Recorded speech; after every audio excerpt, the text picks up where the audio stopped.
شهر عظيم قد تسامى قدره وعلى رباه تنزل القرآن.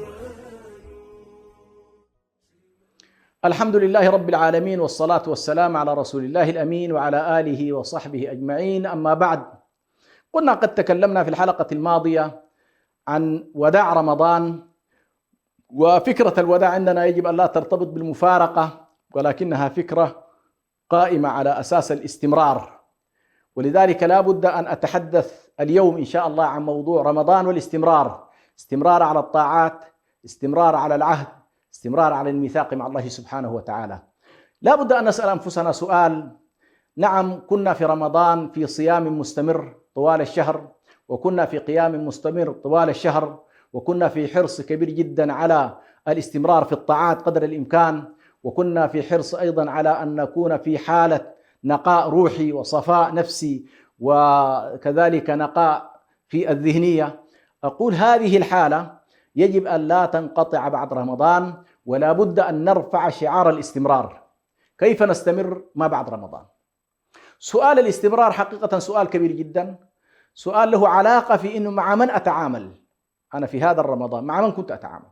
لا شك المسلم سيقول أني والله أتعامل كنت مع الله. طيب، الله تبارك وتعالى حي قيوم دائم، هو الباقي جل جلاله، الحي الذي لا يموت، وأنت محتاج إلى أن ترتقي في هذا التعبد وأن تستمر فيه حتى تلقى الله سبحانه وتعالى. وما أجمل لقاء الله تبارك وتعالى، أهل الصفاء وأهل السلوك النقي دائما في شوق إلى لقاء الله، وفي شوق إلى لذة النظر إلى وجهه جل جلاله، وفي شوق إلى اللحظة التي يقول الله لهم ادخلوها بما كنتم تعملون، أي للجنة. إذن هذا الاستمرار يجب أن نأخذه من عدة معاني.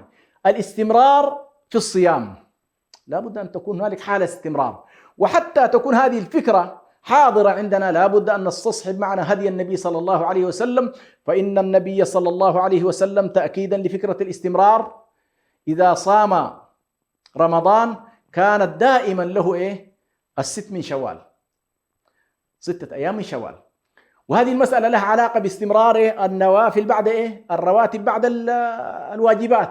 فنحن عندما نصلي لله تبارك وتعالى دائما عندنا رواتب قبلية ورواتب بعدية. طيب، رمضان صمنا أو صام الموفقون قبل رمضان في شعبان، وكان النبي يكثر من الصيام في هذا الشهر اللي هو شهر شعبان، ثم يصوم بعد ذلك 6 أيام. 6 أيام هي فعلا النبي صلى الله عليه وسلم قال ربطها بمسألة، ربطها بأن الحسنة ب10 أمثالها. السنة كم؟ سنة 360 365. طيب، إذا أنا بحاجة صمت 30 أو 29 يوم، أنا محتاج إلى 6 أيام حتى أكمل العام، فيكون كمن صام الدهر، كمن صام عاما كاملا. يعني أنت عندما تصوم 30 يوم ب300 يوم، إذا السنة لم تكتمل. فربطها النبي صلى الله عليه وسلم بفكرة لها علاقة باكتمال العام، وكأنما الشخص استمر صائما لمدة عام.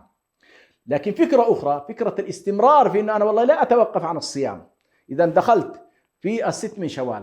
أيضا فكرة الاستمرار تكون باستمرار النوافل من الصيام.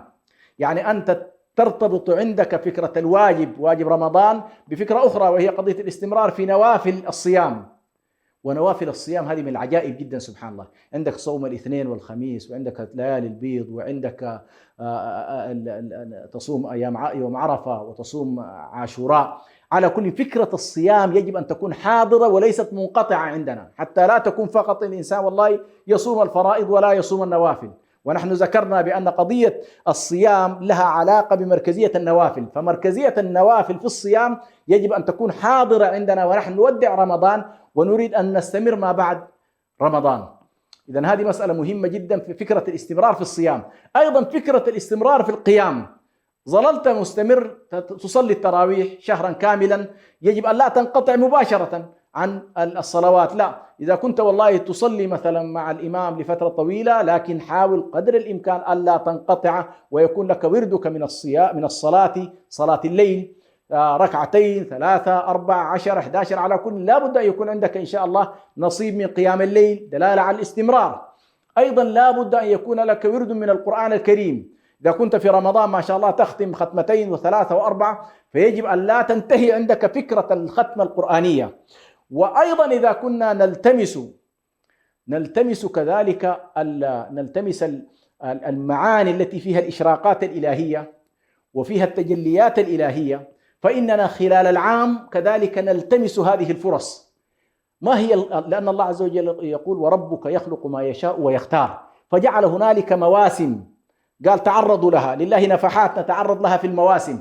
إذا فكرة الاستمرار يجب أن ترتبط عندنا بهذه المعاني، وكذلك ترتبط عندك بمعنى الاستمرار في الصدقات، الاستمرار في العمرة، الاستمرار كذلك في صلة الرحم، الاستمرار في الترك المحرمات، هذا أعظم معنى يعني يجب أن الإنسان يكون عليه، الاستمرار في عن سيئات الأخلاق وسيئات الأفعال التي ربما يرتكبها الإنسان عاصيا لله تبارك وتعالى. يجب أن ترتبط عندك أيضا فكرة الاستمرار بترك ما نهى الله تبارك وتعالى عنه. إذن الفكرة خلاصتها كيف تستطيع أن تعزم وتستمر وألا تتوقف، فيكون الوداع لرمضان هو بالاستمرار فيما بعد رمضان وليس الانقطاع عما كان في رمضان. والسلام عليكم ورحمة الله وبركاته. شهر عظيم قد تسامى قدره